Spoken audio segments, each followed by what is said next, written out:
Hey everybody, welcome back to another episode of FranchisOR Bust. In this episode, we have an amazing person, Sarah Saffari, and a fun name to say, Sarah Saffari. She is the founder of InfluencerNexus. Sarah was an absolute thrill to have on. Great insights as relates to what the influencer marketing trend is in the franchise space. We hope you really enjoyed the episode as much as Katie and I enjoyed recording it. And here it is. Sarah Saffari with InfluencerNexus. Yeah, so I'll give you kind of like the 5-minute rundown, or hopefully 1 minute. I'll try to make it a little faster. But essentially, I actually started on the other side of the table. So I was helping influencers partner with brands for a longer period of time. So these were influencers or want to be influencers who wanted to partner with brands, but at the same time, they wanted to build their own business. So that's everything from teaching them how to gain influence, to build their following, their engagement, brand partnerships, how to go about that, building those relationships, all of that stuff.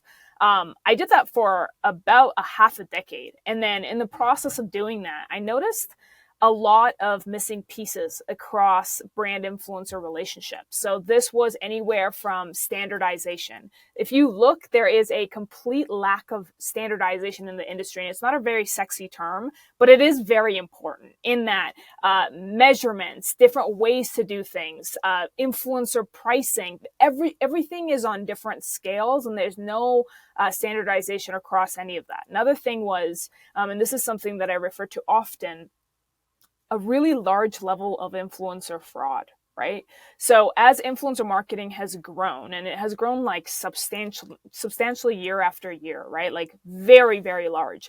And in that process, more people want to become influencers because they see it as a way to make money, maybe sometimes as a fast way to make money. And so what they do is they pay for bots, very cheap amounts, maybe a couple $100. And so all of a sudden they go from 200 followers to 20,000 followers.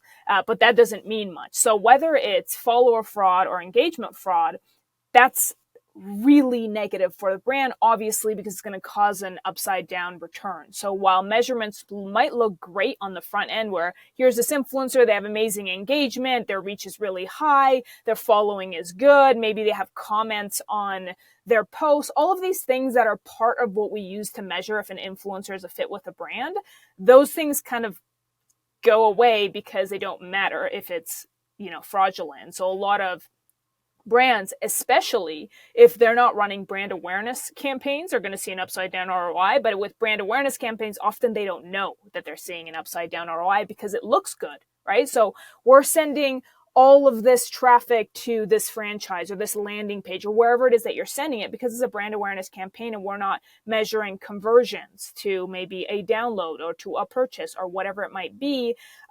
It looks good on the front end, but on the back end, there's at least 30, 40, or 50% of them are not real people. So that was kind of a few of the bigger things that we saw. And so in doing that, I said, I'm going to start this agency. I've been doing this for a long time. I have a really good feel of what's going on. I had to become an influencer myself in the process of helping other influencers. And so I had firsthand experience in how to do it.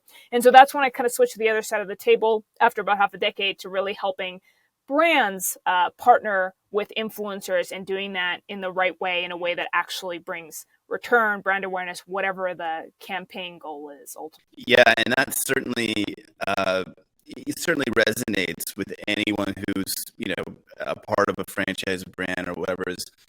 I love how you're saying making sure that it's not fraudulent, making sure that it has real value, because I think oftentimes when a franchisor or any business owner really is looking at how do I deploy my working dollars? Like I want to give something to an agency, but I really have to see it come back, and I have to see it come back in a big way. So you touched on it a little bit, but what are some ways that you've been able to really demonstrate and kind of show like, hey, this is influencers has been for brands that you work with?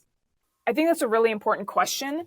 And I think it's very important to be able to differentiate, especially for franchisors or franchisees who are really in a place where they need to see immediate return. They need to see that immediate ROI.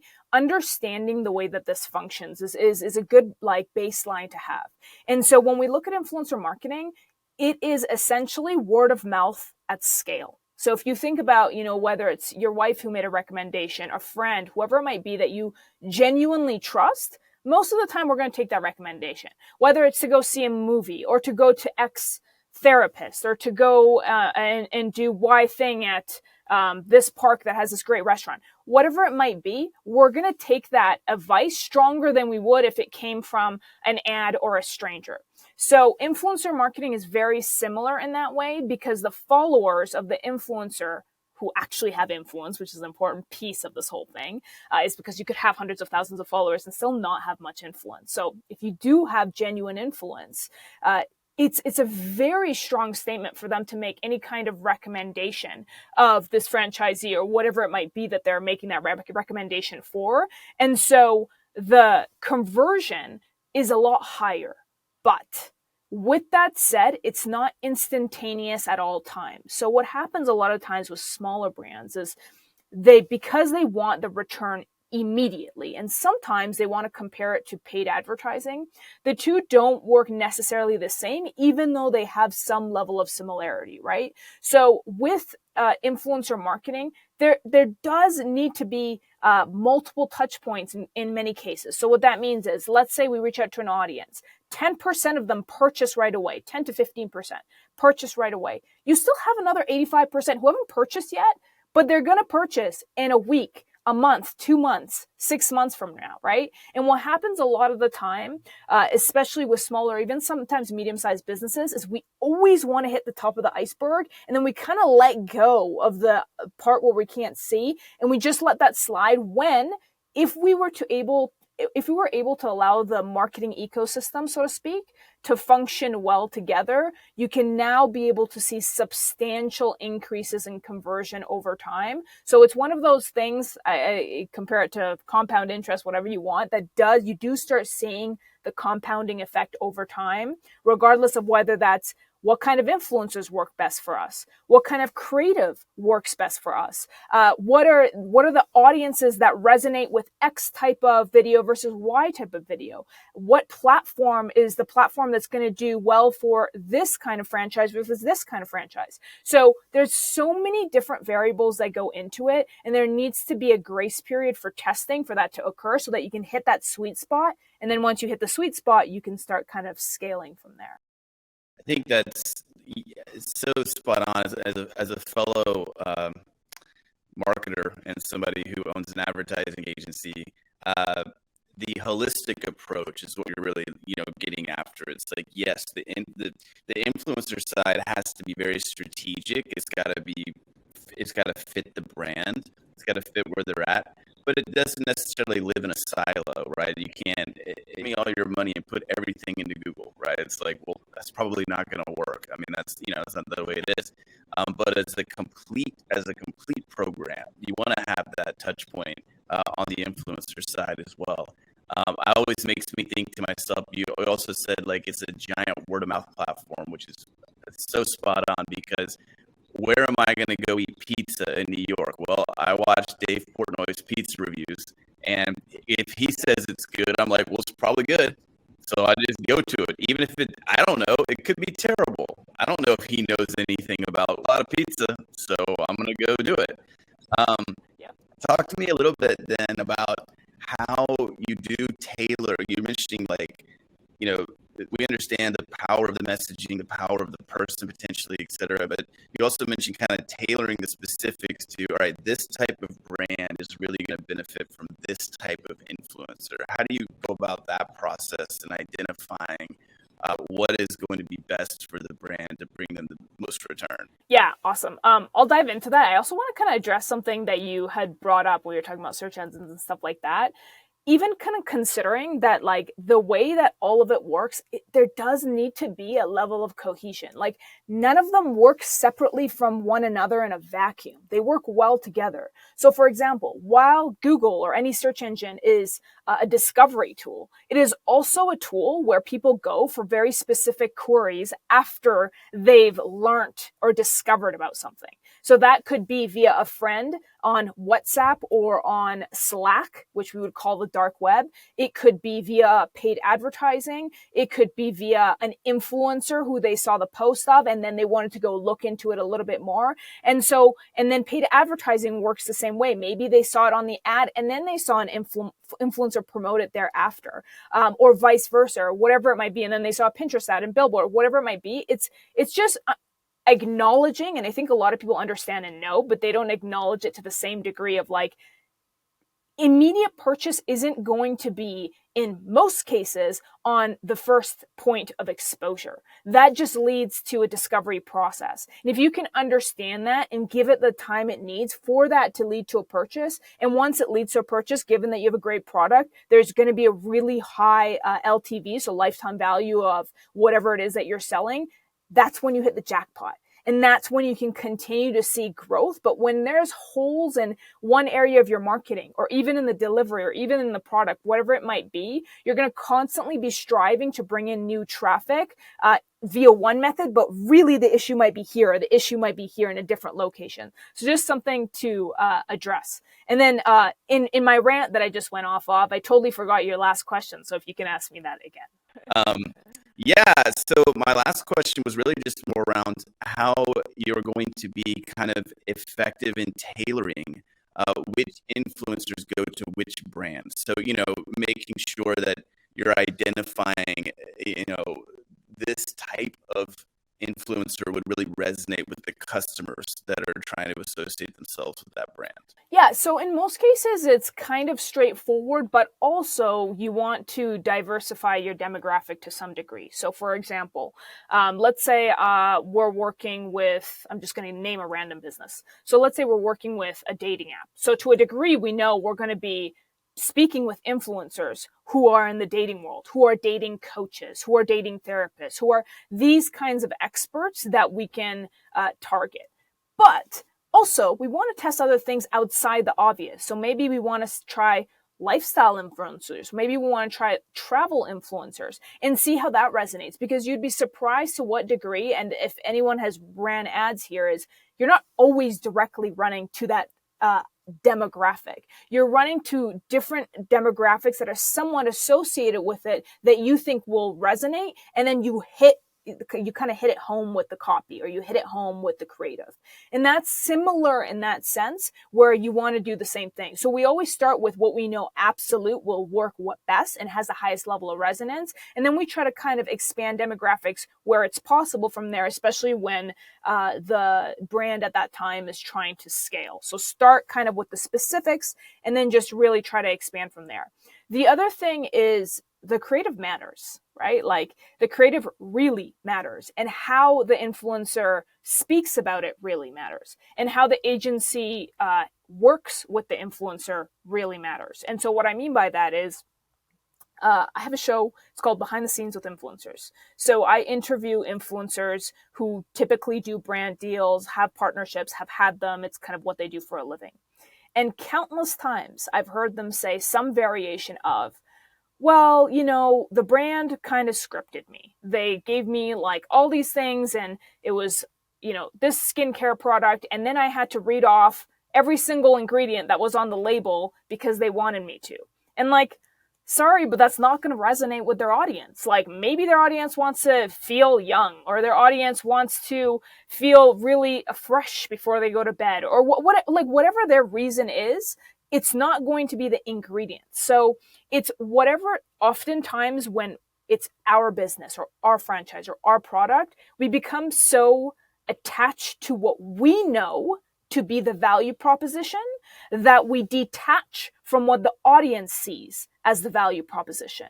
And in doing that, you create a really big disconnect, and that's going to affect your conversions. It's going to affect your reach. It's going to affect your engagement, all the metrics and KPIs that are going to be necessary and important to measure. So I think it's giving the influencer enough creative freedom while also guiding them on what your value proposition is. And oftentimes, like, creating a strong storyline, right? Like, people don't remember facts. They remember stories. We know that. It's like a famous quote or something. So if we know that, that's just how the human psyche operates, really kind of leaning towards that and giving them some ideas while also allowing them to be themselves. Because if it's an influencer, it means they're influencing their audience, which means their audience knows them. They know what they eat. They know how they act. They know how they talk. They know their tonality, their mannerisms, their friends, their boyfriend. They know all of that about that influencer. So if you all of a sudden tell them to act like this and do this, that's going to come across as super inauthentic. And because it's not paid advertising, that's going to create massive issues. So just really making sure those components are there. I love that you bring that up because genuineness is your greatest sales tool, and it always has been. If you are a competent salesman, which a lot of times these influencers are really, presenting themselves in that vein. They're kind of selling themselves at first, and then they switch on to helping to, sell other products. But that genuineness is where it really shines through. I mean, if you didn't actually believe that Joe Rogan was really into fitness and brain, you wouldn't care if he was promoting, cold plunges and stuff, because you'd be like, he doesn't do that, but because you know this person, you know the genuineness of it, it's like, I believe it. And if he's using it, then I believe it's probably pretty healthy. It's actually a really important point, because one of the other biggest complaints with influencers is that the agency or the brand that's reaching out for a potential partnership, often they do minimal to no research on what the influencer is all about. It's the same thing. I make a lot of comparisons that are similar in case someone doesn't know about influencer marketing, but it's the same thing as sending thousands of cold emails with a very low level of personalization for the sake of getting a 1% to 2% response rate, right? So now you're reaching out to all of these people with do not resonate at all with whatever your product is, right? And so like if you're a fitness influencer and then all of a sudden you're talking about vacuums all day because you got a partnership with a vacuum brand, that's going to be a lose-lose. And I think that's where even the brands sometimes don't consider, is that it's a lose-lose because the influencer now is losing trust with their audience. Because just like you said, Joe Rogan, we know he's big into fitness. So he promotes things that are in fitness, supplements that are in fitness, brings on guests in fitness. And so we know that's real. We know it's part of his lifestyle. Just like the followers of the influencer know what's part of their lifestyle, what they like to talk about, and what they feel passionate about. And so if they're now doing that, they're going to lose trust with their audience, which is bad. And then the brand is not going to get the outcome they're looking for. So whether that's direct sales or whether that's brand awareness or whether that's clicks, like whatever it might be, it's not going to do well because the audience isn't following that influencer for that particular reason. Could they still get some sales? Sure. But to the degree that they would if it was someone else who resonated more so with that particular niche, of course not. The old way of some of this stuff. So in the past, your influencers were the people who were on television, the people who were on the radio. These were the influence people, and they historically in the past didn't feel the need to have that genuineness, because once they went off the radio, nobody knew who they were. Nobody cared anymore. They just had a radio personality. Whereas now, I mean, if I look at Katie's Instagram, I can tell right away she's a mom and she sings like a majestic goddess, right? Because that's what we know. And she may even, I have to be on mute for the chainsaw, so otherwise I totally would. Yeah. But anyways, we seeing that kind of peer completely into those people's lifestyles is so different, because an example I always think of, like if I'm listening to Howard Stern and Howard Stern starts talking about ZipRecruiter, I'm like, you don't know anything about ZipRecruiter. You're not get out of here with that. But he's just doing a radio talk up because that's the old life that he was used to. Whereas, now, like you say, the effectiveness of genuineness is so paramount. It's interesting because you just mentioned Howard Stern, and I'm not sure if you know this person, but she's a pretty famous psychiatrist, Esther Perel. And I was listening to one of her podcasts on a Saturday walking inside the park, and, an advertisement came up, and it's what I do, so I'm very critical and I listened to what it was. And she was advertising a mattress company. And in advertising the mattress company, that wasn't even kind of like the worst part. It was that I could tell she had never used the mattress, because in the advertisement she had said specifically, and I asked for this kind of mattress and they delivered it. She didn't say anything about what the mattress felt like. She didn't say anything about how it made her have a better sleep. She didn't say anything about how great the pillows were or how adjustable. There was no features or anything that she liked about that mattress that she mentioned. She just said, hey, here's this mattress company, here's this deal, and here's, you know, the one I ordered, right? And so and while, because she has a lot of viewers in volume, of course, you're still going to get some level of response, but it's not going to be nearly as good as if it was someone who was maybe a sleep expert or a health expert or whatever it might be, that has some relationship with getting a good night's sleep. Yeah, absolutely. And so I find it fascinating that you are able to much more scientifically kind of come to a full, solution for somebody to say, okay, this isn't just about so-and-so on Instagram has 1 million followers. It's like, that doesn't matter. What really matters is we've got to make a linkage between the brand and person who can be genuine. And then we also have to make sure we're looking at things holistically as a marketing solution. The job of any marketer is to drive revenue. That's why a client gives us money. They give us money so we can get on those steps. I think is super helpful, for a franchisor in particular, because, for a lot of franchisors, this is still a relatively new thing. And a lot of that is because when they were coming up, this didn't exist. So they're kind of using their same methodology that, was successful for them over years and years. How do you help those type of folks break down their, maybe their just lack of knowledge about the impact that influencer marketing can have? And you've kind of touched on a little bit of it here and there as we've been chatting, but just in some radio ads and some television ads and some Google ads and some Facebook ads. But let me slide this in there for you as well. Yeah, I think that's a really good question, because that's very common. Typically, they're running some level of paid advertising. They think like, oh, influencer marketing, that sounds kind of sexy, but they're not really sure what that looks like. And so I think it's an education factor for sure, and just kind of showing numbers in terms of what that looks like. Everyone loves numbers. And I think it brings a level of solidity to the whole thing. And so, like, in saying that, like, basically on social media as it stands right now, about 50 to 60% of consumers make purchasing decisions off of Instagram and TikTok. And so, like, that's a lot. That's over half of consumers making purchasing decisions off of social media. The other thing is like the trust factor, right? Like the trust factor on paid advertising is somewhere between like 20 to 30%. But the trust factor on via an influencer is something between 60 to 70%, right? So the percentages here are a lot different in that way. And that doesn't mean paid advertising isn't great. It's great. I used it to scale my companies in the past, and I think that's a great tool to use. However, another thing is just learning how to integrate those with one another. So we've talked a lot about like they don't need to work in isolation from one another and they should work together.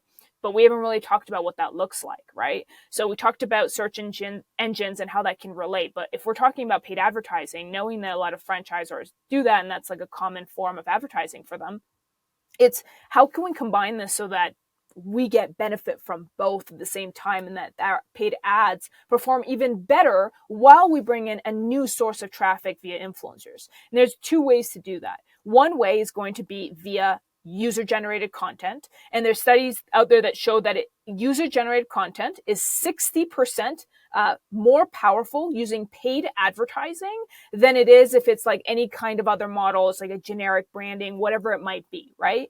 So that's one thing. So now we're using influencer marketing, but we're also getting usage rights so that we can now take that creative that they made, whatever they did that promoted the brand that wasn't really unique, because that's what they're good at. They're good at creating. That's their job, right?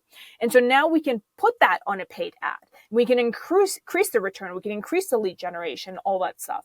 The other way to do it is just through data, right? So let's say we are sending people to a landing page via influencer marketing. And so now we're collecting so much data that's coming in. Maybe they added something to cart, but they didn't purchase, or they landed on the page and they scrolled for whatever, a certain amount of time, whatever it might be. Now we can take all that data and we can retarget them via paid advertising. And all franchisors who have done paid advertising know that retargeting does very, very well. And it's typically half, if not less, the price of just running cold ads.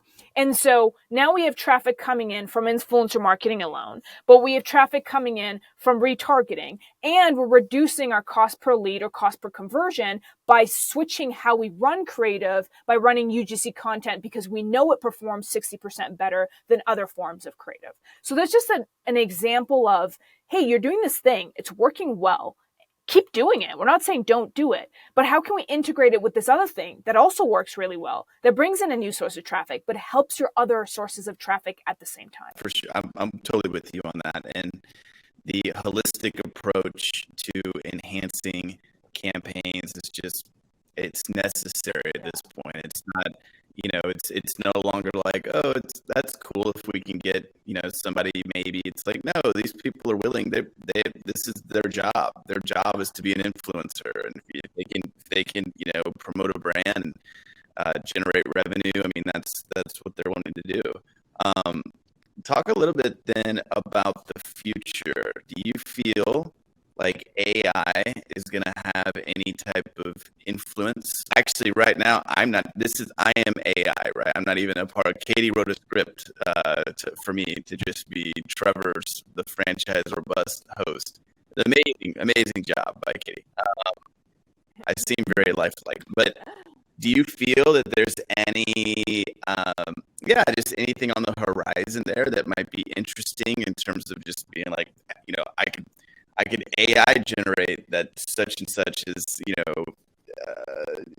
saying that something is good or whatnot. Is there any future there? Yeah, so it's actually interesting because I had a old colleague send me this page of this AI made generated girl, and I don't know if it was on TikTok or OnlyFans, which platform it was on. It was one of the two, and she was making something like $10,000 or $20,000 a month as a AI person. So I think that already is here and that it exists to a degree.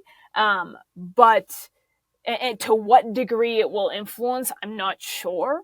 But I think that it will have an effect in the sense of, if we're at the place already today where a AI generated influencer is making six figures online by posting photos, then we can probably have AI generated influencers that create creative for brands. How long it will take for us to get there, I'm not quite sure. But something tells me we're a little bit closer than we think, because once it's started, it's moves very fast, scary fast. Sure. I don't know if you saw yesterday the newest robot that Elon Musk built with Tesla, but it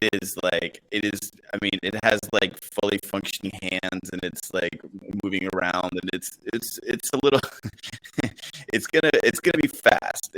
Like, to your point, it's gonna be like, this technology now is just moving at rapid speeds, and so it'll be interesting to stay on top of that. Mm-hmm. And I'm not sure if you heard like the whole OpenAI and how the founder left and then he came back. It was a whole Microsoft stuff. So anyways, and we found out why he was already kicked off the board and stuff. And the reason why he was kicked off the board is like somewhat scary, right? Like the fact that we are now generating essentially a human with AI, and they're able to critical think, and they're able to analyze, and they're able to make decisions the way that we do, and they're able to have emotions, and all of that stuff and that's today. We already have that today, right? It's just, and I think if it was to be regulated, that would have been, I think we're a little bit past regulation, which can be somewhat scary. But like you said, and I do agree that it's way sooner than we think, with the rate that it's been increasing since it started. It's been. Now, this has been a wonderful conversation. I just have to ask, Katie, how influenced do you feel right now by what we've been talking about? 10 out of 10. Yes. Very influenced. I have to say, as someone who owns an agency, this is an underutilized resource in the business world right now, and I feel like meeting someone like Sarah, understanding more about what you guys do, how it's not like, just throw it out there in the ether for some person that, randomly has a bunch of views and things like that, but it's truly targeted. So it's a massive enhancement into what companies are kind of traditionally and currently doing. I think it's fantastic. And Sarah, really excited for you and excited for your business model. And leave us with some parting thoughts. I appreciate it. I had a really good time being on. I think I had spoken with Katie before. I usually just do best when it's going with the flow more than anything else. So it's been fun for me. I think just kind of to hit it home, I think if you're considering doing influencer marketing, just two things. Like, one, you have two options. You can do it with an agency. You can do it internally. Both are good and have different benefits of what it looks like. One has a learning curve. And so if you're in a place where you can take that learning curve and learn from it, then that's absolutely good. And if you decide to do it, regardless of how you decide to do it, just making sure that you're giving it appropriate time to see results and setting standards for what that time period looks like and what that plan for that time period looks like, and not kind of freaking out after a couple of months. So, and I say that even just with paid advertising. And so I think if franchisors have done paid advertising, it's somewhat similar, right? Like you can't spend on 2 weeks and freak out if there wasn't a return after 2 weeks, right? You have to give it time to tweak. You have to see what creative works, what copy works. You have to change one variable at a time and keep testing until you hit that sweet spot. And so it does have those levels of similarities that can be compared and make it not feel so foreign if it does feel foreign right now. And so if you can allow yourself to do that and understand the process for how it works, for me, education works. For me, if I understand how something works, regardless of whether it's personal or business or whatever, I can handle a lot better because I understand the process. So find what that is for you, whether that's education, whether that's something else, whatever it might be, and then just stick to it throughout that time period until you do see the results. More fantastic. Sarah, it's been a true pleasure to get to know you and get to understand a little bit about your business and how it can be extremely helpful for franchise brands as they are consistently interested in how they are driving their business forward and what solutions are going to make that happen. So thank you so much for joining us. We really appreciate it. I am now influenced to try and use your business when I'm talking to companies in the franchise space because I really do see the value. So thank you so much.